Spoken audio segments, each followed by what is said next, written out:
clients where that's all we do. We write up all their internal processes, whether we do the work or not, isn't important to me because they didn't have it before. But there's nothing more important than documentation and setting expectations up front. So, and the good news about what I like about ISO is we have to do that. We have to do all this to keep our certificate and our standing. But it's good for the client too, because we're bringing some discipline to the table. Hey, here's the process, and especially repeatable processes. Welcome to Insurance Shop Talk.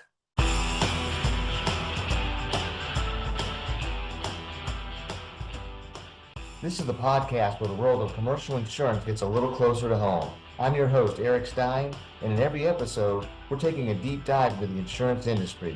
From the latest news and trends to in-depth interviews with InsurTech experts, carriers, and agency newsmakers, we're covering it all. So sit back, tune in, and let's start the conversation. All right, so today we've got John Sansoucie with Cognet HRO. He provides back office services for not only insurance industries, but all sorts of other industries that I'll let him get into. And John is based in Orlando. The firm's back office is based in India.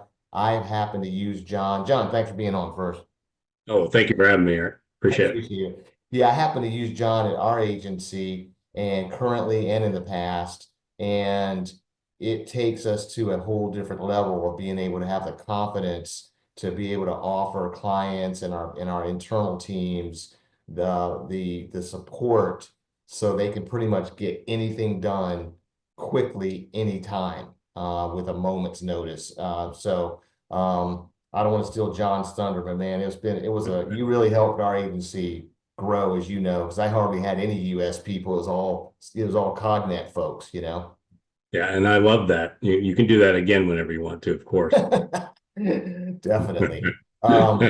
So yeah, John, why don't we jump into it? Like, why don't you talk a little bit about, your personal background and then secondly, sort of what led you into forming Cognet and partnering with Salim? Sure. My background's always been in HR outsourcing, either on the health insurance side or the PEO side. And I've done that for over 25 years. 20 years ago, I was the customer. Actually, that's how Cognet got started. We hired somebody in India. We did it the hard way and the wrong way, meaning something we call lift and shift, where you're Is that US personnel at those days? yeah. We if we got rid of 20 people, we hired 20 people over there. And what we learned as a customer was that doesn't work very well, and you and I know that all too well.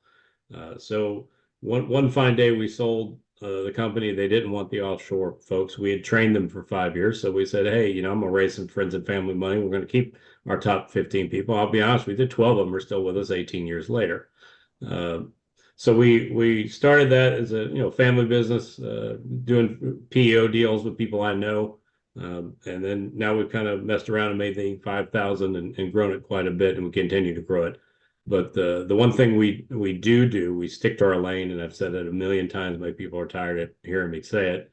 We're going to be a niche in the HR space. We do higher end tax work, payroll, benefits, finance and accounting, underwriting and sales support. We've stuck to everything that we know, and we stay there. We don't get outside of that. We don't do voice. We don't do call center. We don't do things we don't understand.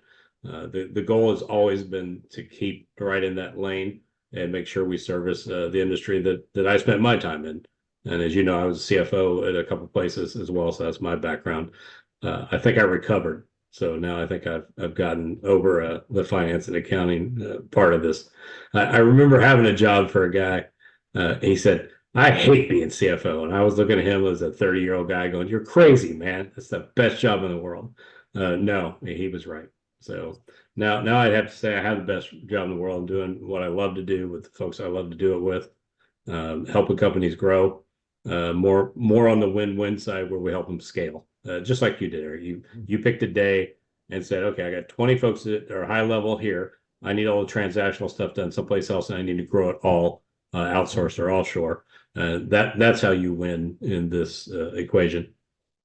Yeah, absolutely. I mean, I remember when we first got going, like it was my dream just not to have a lot of US people because I just don't like dealing with all the personality and the HR issues, even though I would have someone like a operations person handling all those things. Absolutely. I just hated hearing about it, and having to think about it. So the less I can have in the US of the, your, let's say, lower paid administrative folks, and then throw that money, six figures at people in the US on a smaller scale, and then a larger scale have the services of, virtual assistants in the back office doing data entry and scrubbing Yep. submissions and payroll entry when we had a platform for that for clients, you know, we were just like I said before, it just gave us a tremendous amount of confidence that I knew that if I had to put a deal on, it was like, I think you guys helped with this one. My largest account was like 2,000 employees, needed Yep. payroll done on like January 2nd. So all during the holidays, my Yes, I US do. people are thinking to themselves, there's no way I'm going to deal with screw up my Christmas and doing this deal. So you guys turned it like in 48 hours, and we had I mean, literally one mistake or something that was just, Yep. not even our problem. So it was unreal. And from then on, that proved to our team in the US that, these folks aren't here to take my job. They're here to make my job better. Definitely. We're always there to make them look better. The scarcity of labor in our market has changed the dynamics too. People can't find people. I don't have that problem, and we've gotten good at bringing them on, putting them into production environments. But the thing we'd love to do, if you think of it this way, if you've got somebody that spends 4 hours a day with spreadsheets and doing work that doesn't add value, and then the other 4 hours they talk to your customers and add value and retain revenue and add revenue or cost containment, that you want them doing that 8 hours a day. Let me have those 4 hours, and those 4 hours add up by person. And our goal here is to bring scale to your business, plain and simple. If you've got that big deal and you can bring it on, fine. I'll throw 5 people in tomorrow. Let's go. We've got a very good attitude about moving quickly. We've built a good base. We always have a little bit of bench laying around, meaning we will hire additional people and have them fully trained and ready to go. And that's kind of, I guess, my personality in some respects, but it's become company culture as well. No, that always helps. Like I could tell, when let's say there was some turnover, things would start to, slow down a little bit on the time reaction. But then all of a sudden, because you had those folks on the bench, it picked right back up, to Yep. par, a few days later. Which was Absolutely. And I'll crucial. tell you, I didn't have to wait 2, 3 weeks while you interviewed people. no, no. And I'll tell you, like in our market, the large BPO shops, let's go Accenture and above, they probably have about 60 to 80% turnover, and they're fine with that. They're always hiring and always churning, and they don't care. They do lower level work too. We're usually about 30% of hands. We retain our folks because we move them up through a process from less difficult work to more difficult work, and give them complexity, give them the things that they don't get to do elsewhere. But that allows us to be a little more nimble. Makes sense. So, talk about the type of people in India. Like I think a lot of times because today, well, COVID pushed everything over the edge as far as agencies finally getting on board with doing more back office in terms of outsourcing to virtual assistants. But India gets a bad rap sometimes because of the communication issues. Yes. And so I know, we did in our office, and I put this in my book as well, that we hired a U.S. person here in our office. Her name was Kayla, would be the point person that everyone in the U.S. would go to when they had an issue or a fall down, with something that was, at the offshore arrangement. And Right. that also she would have meetings on a weekly basis with your management team that was managing the staff there, so that she could, always add the things that weren't urgent, simple notes to it. And so, and the great news was that the written communication was always stellar. Sometimes Yes. the accents, us trying to understand the accents really was tough. So having Kayla there to sort of get used to dealing with it from a written form and even from a verbal form weekly, Right. that seemed to solve a lot of problems for us. I mean, what else are you seeing that's going on with the perception of India now and what they're good at and what they're not good at? Yeah, yeah, absolutely. And that's what we know that all too well too, what we're good at and not good at. We mirror that as well. We take leads, our higher level people with great English skills, meaning American English skills, not British, and we put them in front of clients. I've been pleasantly surprised over 18 years of doing this that I always thought I had to hire 3 or 4 KLOs on my end just to deal with translation and make sure everybody's on the same page and run meetings. What I have found is the opposite. The folks here in the US want to talk to the person that's actually doing the work. They want to interact with them. They are interested. Yes, there are boundaries there, and what we're doing to reduce that today is because we've grown a lot. So we've built our own learning management system. We're doing English, American English. We have a nice young lady that's Indian that grew up in the States, and she's teaching our people American English. We're paying a lot of attention to it. We're also putting some artificial intelligence now, which everybody likes to talk about. We're going there and using it. And you'll laugh a little bit, Eric. We had a bot where they'd come in and take a test, so we decided if they should work here or not. Someone would chat GPT their answers, which we would figure out, of course, that they were maybe not being completely honest in their assessment. Now that's voice driven through some AI. You can't lie to it if you're talking to it. You can't look it up fast enough in chat. So we've really thought our way through. Okay, India is a hard place to hire because when people leave their job, the Provident Fund, which is the equivalent of Social Security, has to follow them. And if they don't do everything right, it won't. They'll lose that money. So sometimes it can take 60 to 90 days to hire. So it's a different operating environment. We are working really hard from a technology perspective to condense that period. How do I get somebody in the door, hired in a seat, producing, running payroll or whatever they're doing in half the time that I'm doing it today? Technology is one way, definitely in a good path for that. But also just we've learned what to do and not to do. And that's why, we talked about, we don't do end client voice. I don't like voice in India as a consumer. Our people don't like to do it necessarily. Will we call a tax jurisdiction? Sure. Do we want to talk to your end clients? No, that's your job. We want you, we're freeing up time so you can touch and talk to your clients more. And that's what we're after in this relationship.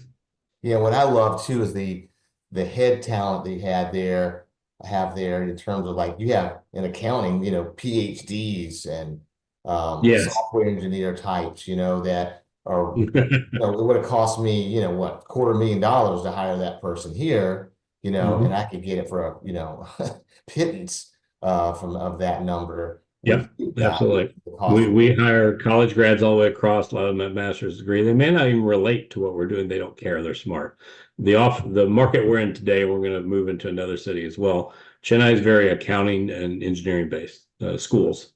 So we go into those schools and hire kids because we can teach them what we're doing based on their educational background. So it's you gotta match your skills for your market and what you're in. We could go to another market or like Gurgaon around Delhi, but it might be more tech. So, or Bangalore is more tech. We're not in the technology business, so we try to stay where it makes sense. And there are some cultural aspects there as well. These kids are hungry. They need that job, and they travel quite a bit to get it, and they work a lot of long hours. I think things that are more difficult to find in our environment, mainly just because we can't find people. There, it's about how do I find quality and how do I develop it? A lot of our kids walk in, we call them freshers, so we get them straight out of school. They don't have any bad habits, but they don't know much either. So we've got a pretty good system of educating them all the way up through into production, and then we set a pathway for them to get promoted up through a few places, and that's how we try to keep them.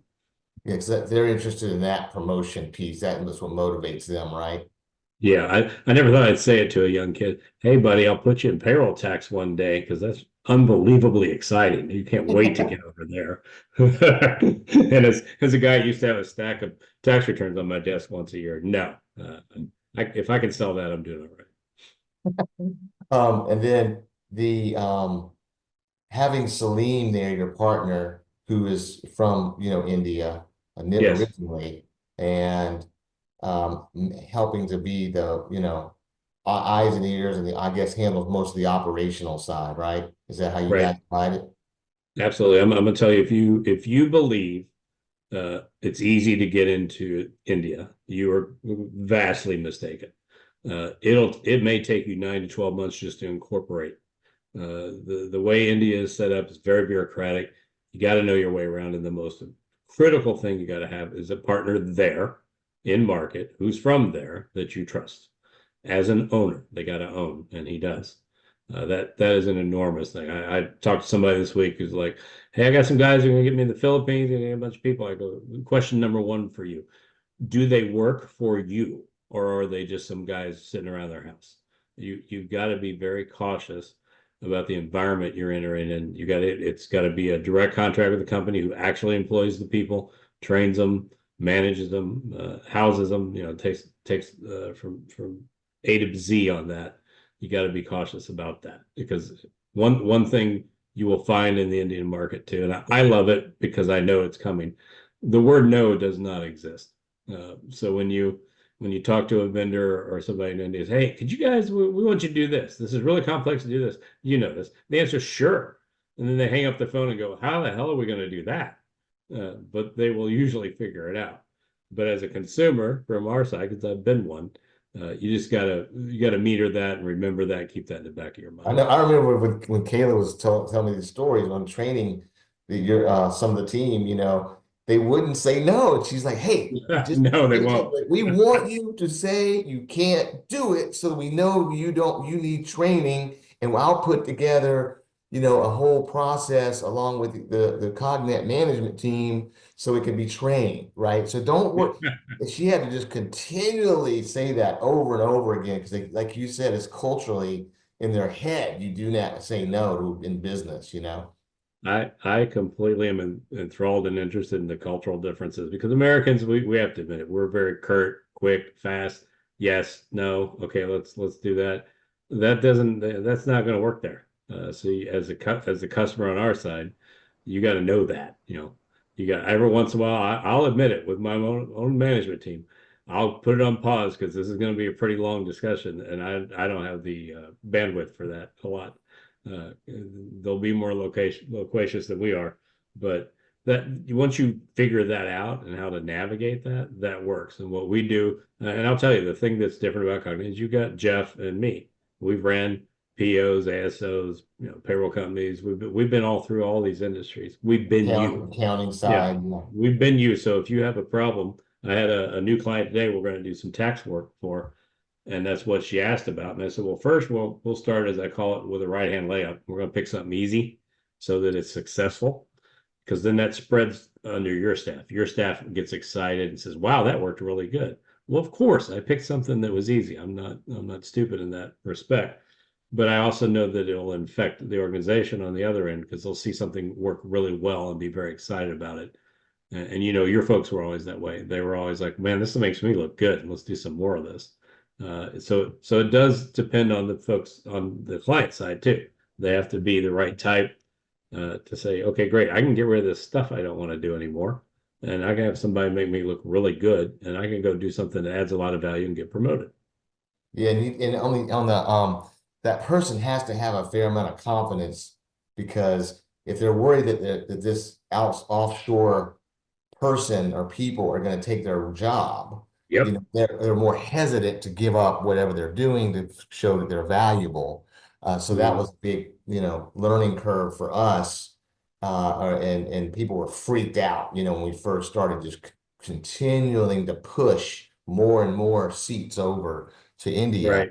And we never fired anyone, they Exactly. were using like, Exactly. I'm like, hey, I'll give you a promotion if you tell me how I can hire more of these folks. Yep. So we tried to really spin it. And then, of course, like I mentioned, when there were errors, and a lot of time it was like, I had to keep saying, look, you need to treat the Cognet team as if they were in a cubicle next to you. Let's say you had American in a cubicle next to you and they kept making errors, right? What would you do? Would you give up and just do it all yourself? Or would you just give it Probably. a couple of times with training and assistance and communicating with them to say, hey, no, please do it this way, then have them do it that way and you check it? I mean, is that what you would do if you had an American? Yeah, this is what you have to do in No any different. offshore relationship. Yeah. In fact, it has an advantage. So we're an ISO 9001 shop. So we follow a rigorous set of process-driven rules, also for data security as well. The difference is that you have a contract with me. I am obligated to have service level agreements, error rates, everything. Whereas your employees or your W-2 employees here, they're not obligated to do that. They screw up, you may fire them, you may not fire them, who knows? Uh, with us, we are very measurement driven. I'll tell you, I go into a lot of deals and say, okay, great. What's your average time of a payroll here? And the answer is, I don't know. Okay, well, I'm going to know. Well, what I want to know is are we doing it at the same pace or better or worse? That matters. I want to make sure you get your money's worth. So measurement is a key thing. And I think sometimes with smaller organizations we work with, we kind of bring that KPI approach into them. We bring the math into them, the governance, and hey, let's look at this. And do we have the right mix going here? What else can we do? It's unmeasured work is just work. So we try to avoid that.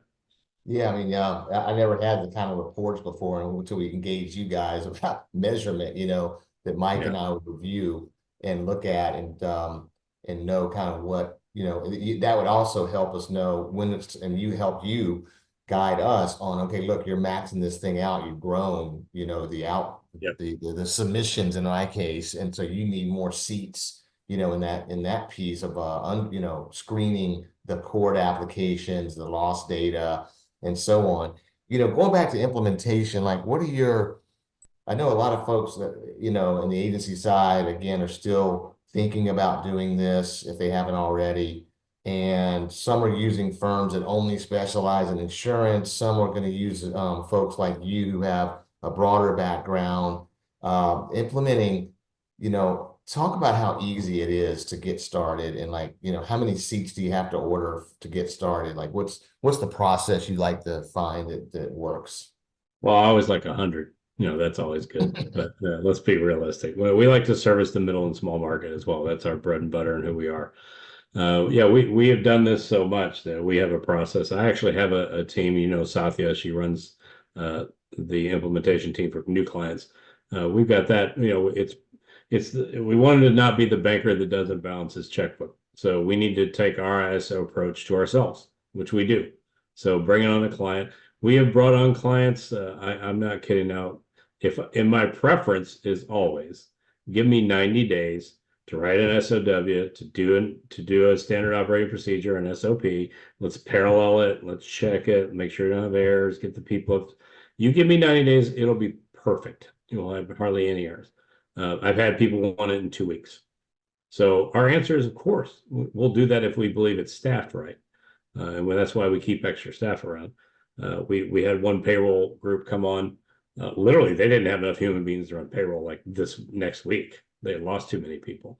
Luckily, we knew those systems already, and we know about every system there is. Payroll, I'm being facetious, but payroll's payroll. A lot of these systems are the same, so they're not drastically unique. So we jumped into that one in a week and had less than a 0.1% error rate, which is probably fairly normal for the client. So there's what I prefer and what we can do. Part of our DNA though is definitely, hey, we'll move as fast as possible. I don't Yeah, ever and then the good news was everyone try about we just talked to you, and then your team was typing up the process based on we didn't have to write out everything. That was No, the beautiful part. I just got to do conference calls with your team, and Kayla did to get started and say, okay, this is in training, and this is how we get an accord in, and this is the fields we're looking for, and what's missing, and here's what's missing on a loss run. We would give you those kind of training feedback and you guys write the process. I didn't have to do it, which was yes. beautiful. We have some clients where that's all we do. We write up all their internal processes, whether we do the work or not, isn't important to me because they didn't have it before. But there's nothing more important than documentation and setting expectations up front.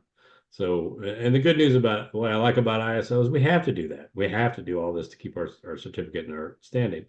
But it's good for the client too, because we're bringing some discipline to the table. Hey, here's the process, and especially repeatable processes. On my end, to be selfish, it allows me to train. It's a two-way street.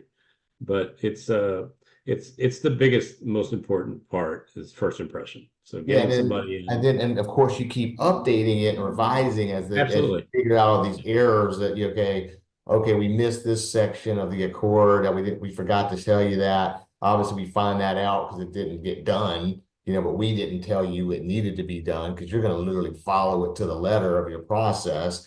So then we figure that out, then your team updates that, no problem, and then they get that right section, handled, right? Yeah, So, there's one big difference here.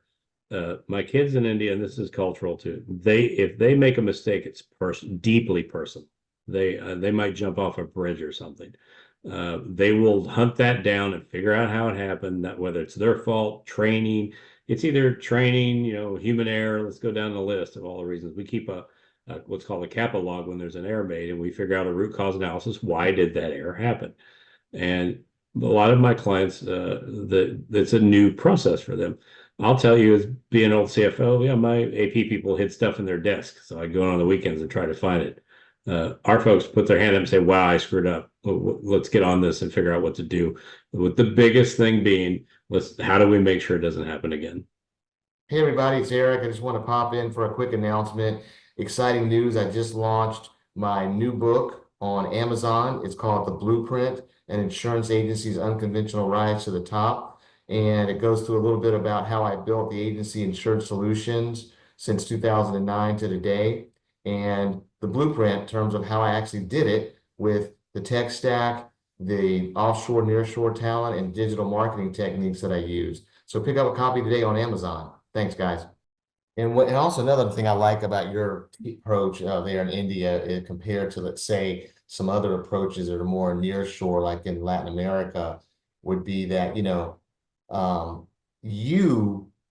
from the training that we gave management, um, you write the SOP, you hire, you train Yeah, to that, we do it. and you Yeah, rehire if you have to. I'm not the one spending my team's time having to do all this training over and over again, especially when there's some turnover, because you've got the written process now. You've got a manager and people that have been there a long time that have really gone through the whole process. So I don't have to like go through, painstaking, reiteration of information again, right? You guys handle it. And that really right. helped me as a small agency, get going. Yeah, and we've got people that know more about it than probably me or my clients in some respects. I've got a tax guy like that today, and he's got more in his head than I probably did over 25 years of doing that. But that's the thing that we are a little different. If you come into a relationship with us and you assume that we don't understand state unemployment tax, oh, we do. We understand it in all 50 states. We don't need to be educated. We've more likely done the process you're bringing to us before. I used to run at a pretty good sized PO, the underwriting desk, because sadly, I was the only first executive they hired that knew how to use Excel. That's literally how I ended up with it. But I learned more about underwriting than I ever wanted to know, and I enjoyed it immensely. But taking that knowledge and transferring it, now I've got people like you deal with Jagan. He's been doing this for 18. He's been with me 18 years. He knows as much about workers' comp as about any underwriter. So you don't have to come to us and assume you have to educate us on what you're doing. We know what you're doing. It's how you do it. How do you do it differently? And then 6 months out, we'll come back to you and say, how do we improve it? We noticed these 3 steps in this process. They don't make sense. Why are we doing that? And let's talk about how to speed this up a little bit. Yeah, so like talk through a little bit about that sales support there that you were heading down, about getting accords, creating accords, scrubbing data, handling supplementals, something agents would be excited about and account managers would be excited about. Like talk through what you typically do there, like I know for some of the other teams that you work with. Yeah, I'd tell you even some of the folks in my group actually price deals where they think they probably should be. So their level of skill, and they've seen enough of loss runs. I've seen more than I ever wanted to see. We're looking at it from that perspective. So it's a transactional. I mean, they're Accord apps and Accord app, right? You've seen them a million times, but the deal is not a deal. They have a good nose for that, and we're actually, I would tell you, we're starting to install and utilize like Chat, GPT, and Claude and some other tools that can instantly do analysis on claims and instantly put this information together and get it out of an Accord app and do something with it.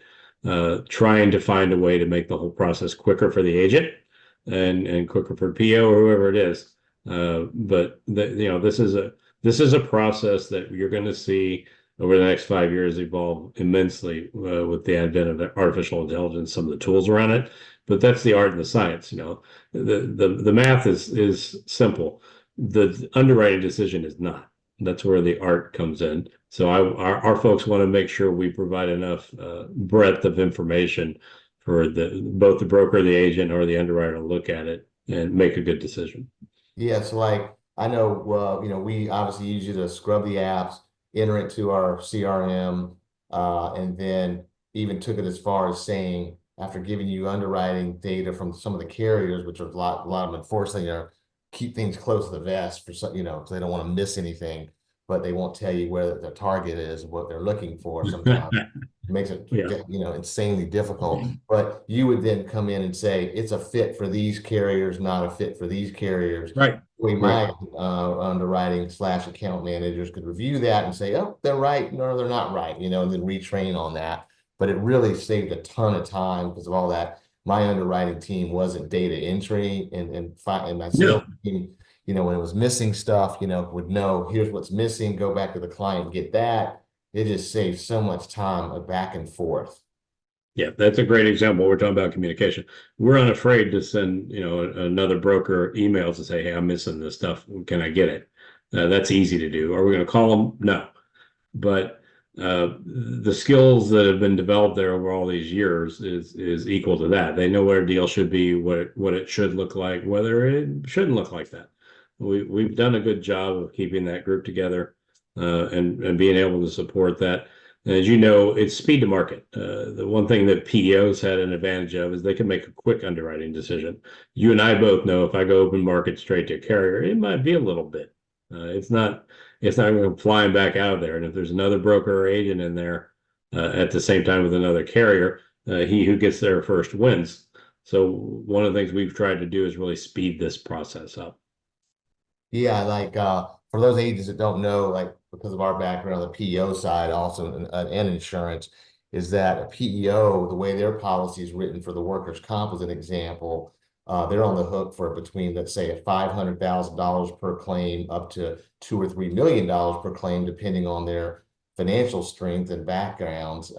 And so the PEO is really acting as like an insurance carrier, the way they're pricing and Pretty underwriting much. versus what we do as agents where we're not handling that pricing side and we're sort of pre-underwriting to what we think or we've been told is the carrier specifications and trying to fit that piece in the puzzle to find the best deal for the client and look at only the carriers that fit that particular industry and class and state. But at the PEO side, because of like all that time and energy that you had to train, you've trained these folks in the underwriting to be like an insurance carrier underwriter, basically. So they can take it to the next level if needed. So if like an agency had a captive program or their own high deductible program, like that I had, you could help take screen some underwriting pieces and do the pricing. Yeah. And you and I have a common friend where they would write 2.0 mods and up. So totally different place, 3 or 4 markets. That's it. So those are easy, but that's a yes, no thing. It gets a little different down, where most people are hunting. And we always want to have people to know, hey, send it where it's going to succeed. Don't, you don't send an oil platform to the Hartford. That's not the way to go. Right. And then talk a little bit about what you can do for an agency with finance and accounting. A lot of agents are having to work outside their agency management systems, even as, I've even heard that QuickBooks is just fine for what, a small, medium agency has to deal with. What kind of service that you guys are offering there, especially with the heads that, these PhDs in accounting and CPAs have in India? Like, what do you guys do? Yeah, we'll do soup to nuts on that one. We'll close the books. We'll hand them to you where you might have 3 or 4 questions. So we have a full boat accounting department. A lot of that's my fault because of my financial background. Some of the guys, why wouldn't we be doing this? The guy that runs that today is phenomenal. So, from bank, we can start with bank recs if you want, because they're paying the butt, nobody wants to do them. But or we can just close the books for you, and you have final approval. This is all on you to approve and not approve, like a lot of our work. So that's a full service shop. I also do see agencies getting into having payroll, which we obviously do. Then you unfortunately fall yourself into the payroll tax world, which is a much more complex world than probably most agencies want to be in. But you see, we want to be there to catch anything around it. So if you're just a traditional PNC shop right now, and that's all you do, and you want to do new things, where I want to add the most value is great. Why don't you guys run payroll? You'd have new revenue you don't have today. And you know what? I'll do it for half the cost. So you got margin you didn't have Yeah, before. for the client. Okay. Yes, absolutely. And then, but nowadays, because of all this pay-as-you-go billing that the carriers are finally offering on the workers' comp side, you just tie that right in to the payroll service. Absolutely. You did a great job of this, sir. You got more bullets in the gun. You got, hey, okay, I got payroll with Paygo. I got just payroll. I got PEO. I've got PO Lite. I've got this. I've got that. How can we help you grow and manage your risk? And then also, you helped, I believe, with our commissions as well, which could be when once they get have a lot of volume going, it can get very complicated. That was an AP and AR actually, even in terms of setting that stage so that then the US folks could look at it and press a button to pay. Yep, absolutely. And as you know too, we have access to a lot of technology resources. So in some cases, we can just write some software to take care of commissions and such because it could be complex. And of course, then there's guys like you that change your commission plan every year and make us, go back and fix everything. So we love that. Yeah. As long as I can bill you for it. Right, right, right. Um, and then can you give like a range on some pricing for, let's say, a submission type specialist and then accounting, just as an example, Yeah, it range? depends on skill set. You got to realize I operate in an environment that has 13 to 15% wage inflation. So not like the US. Yeah, the salaries are lower, but they go up quickly.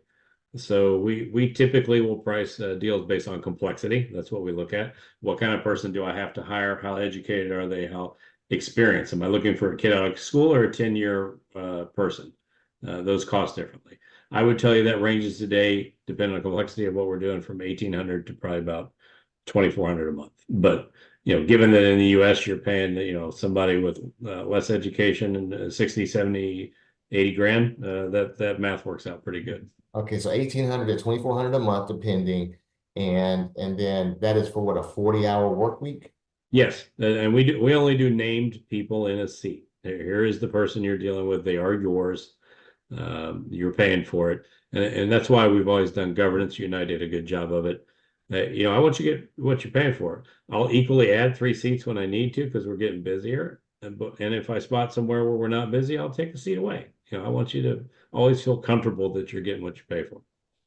Yeah, you kept helping us evaluate that because we'd have some slower periods, toward the market being hardened or softening or whatever, that we weren't getting as much activity, and then you would trim a couple of seats for a bit, and then Sure.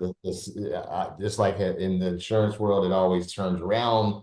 A year or so later, markets harden again, or we get a new vertical, and then boom, we need more people, and you were just right there to help us, add, when we And needed. So, that's where we want to shine. We want to be flexible and say, great, when those things happen, we've got the people. We'll be yeah, there. that way I'm not laying off US people ever. I never had to lay No. off anybody. You always help me adjust. Yep. And I don't lay off either. I find them something else to do because we've already got them in our system. And then so because of the ISO, then that extends down to your security Yep. as well, right? Talk a little bit about the technology Sure. security pieces. Sure. We're ISO 27001, which is data security. So we follow all those procedures. That's an international standard. One thing that comes up, it's funny because people go, well, are you SOC 2? I'm like, well, no, because I don't even have a system. We do all our work. We're agnostic. We do it all in your system, whatever you have. We're not selling software. We're not bringing systems to bear. You and I were talking earlier. I'm looking at in the staffing world. They've got 2 or 3 or 4 systems they worked really hard to pick. I'm not going to ask them to change those. We'll manage them for you. we'll interact with them for you, but we're not in that business. Along that way, I've got public clients who have very strict security standards. We follow whatever your standard is. But one benefit of having a guy like Salim, my partner in India, he's a tech guy, so he's already all over that anyway. We're pretty hardcore on controlling our physical space. There aren't printers. There aren't ability to save anything anywhere. We're pretty locked down. You can't even bring just a in the cell way we phone need to. you can't bring the cell phone into the office, I remember, right? No, and you get, in fact, we've got dual, triple entry, all the things that would be expected of us. And we have clients come and do security audits, and we always pass them and have no problems whatsoever. We're an open book there. I would say with smaller ones, I kind of got to go the opposite direction and go, guys, please God, do not email that spreadsheet with Social Security numbers. Send it to me again. Let's talk about how to educate you on the things that you shouldn't have flying around out on the internet. We want to be able to add value in that respect. Well, it makes sense. And I assume that because of Salim, you guys know the major agency management systems like AMS 360, Yeah, Epic, and so on. yeah, been in all of them. It's funny too. You're talking about that. So here in the States, you have disaster recovery. I live in Florida, so it's real. We have hurricanes. So we have enacted our DR plan in Chennai over 18 years, 6 times. Not once did a client ever notice it. We've moved people to other cities. We had one flood where we hardly had any internet connections, whatever. We do let our clients know. We let them know what's going on. But we're in an environment where it's not just a plan. It's an adventure, and you're going to be actually doing this. I remember, my 35 years here, we practiced and played. We never did it. I think I had one hurricane where we actually had to enact it. But we have to take all those things serious because of where we are. And you'd asked earlier, about I get this question all the time. Why India? Infrastructure improves every day. More than anything, I'm betting on that education system. The Indian education system is phenomenal. So I'll have people say, hey, that's great. I think I can do this in Honduras just as good. Okay, well, let's talk about the educational system of Honduras, data security, who you're hiring, and such. Well, not to knock any market, they can all succeed. It's just that we made a conscious decision to bet on a market that has a lot of tech people, that understands data security, that has the educational infrastructure, and schools that just pump out kids that are really smart. That's what we were betting on when we picked that market. Yeah, I lived it, man. It actually works very well. Absolutely. Everything you just described. I mean, there are hiccups, but you just continue to work through them like anything else. Yes, it's no different. And I mean, and like you said, I mean, I remember at the time I had different various forms of the offshore, near shore. We use you guys for the back office, like you said, for the voice, we use the Philippines. Absolutely. And you should. All agents, Yeah, you should. They have American English. They're very good at it. And Would you want to run Hispanic bent to it at the time, but we just had them calling in New York, New Jersey, California, Florida, where that wasn't a big deal at the point. Right. And very, very well understood and got the similar pricing to what you just described versus onshore, which was, quadruple that price, per hour. Yes. So you sort of use everyone's strengths in the offshore, nearshore world to match whatever the need you have, right? Absolutely. And I've never been afraid to say no. I'll meet people that ask me to get out of my box or out of our comfort zone. I'll just say, no, thank you. We're good. Or, hey, I got a guy in the Philippines. They're fantastic at voice. That's where you should go.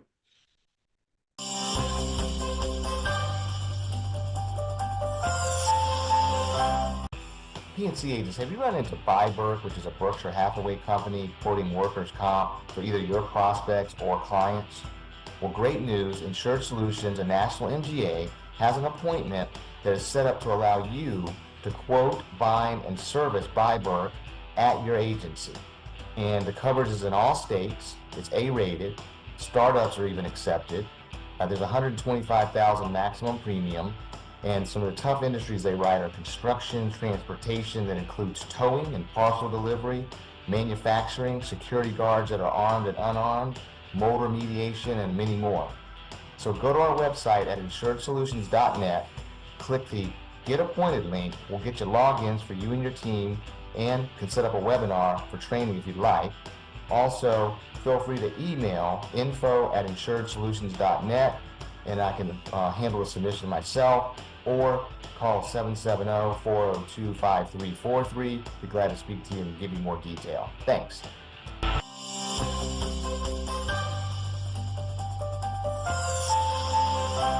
That's great. Good. Well, anything else you wanted to, parlay before we move on? No, I think I'm pretty good. We covered a lot of ground there. I appreciate the time with you, and you and I have been doing but we've been in business together quite some time. So it's rather You're a great partner, man. Appreciate it. it's enjoyable to see you doing what you're doing, and if there's any way we can help, you always where I'm at. Oh yeah, and also if someone has a question as an agent, about you and your service, what's the best way to get in contact with you? I would definitely just email me. It's johns@cognethro.com, or just visit the website and ping us there. That's why I love about having the tech people I have. If you ever ping our website and hit something to the info I'll have that in like 38 seconds or so. So that or my cell phone's on the website. You can give me a call. Awesome. Yeah, so you want to do. John Sansoucie, and the spelling of it is Cognet. It's not your last name, but the COGNETHRO.com, right? Yes. Yeah, just for clarification for our French-speaking friends, it's Sansoucie, but that's okay. I just got to hear Macron speak with Trump, You bet you, buddy. Yeah. But hey, thanks again, John. I appreciate it, and we'll be in touch soon. All right, you got it, Eric. Appreciate it. Thanks again for tuning in to Insurance Shop Talk. If you enjoyed our deep dive into the latest trends, please don't forget to like, subscribe, and hit the notification bell so you never miss an episode. Until next time, I'm Eric Stein, and this has been Insurance Shop Talk.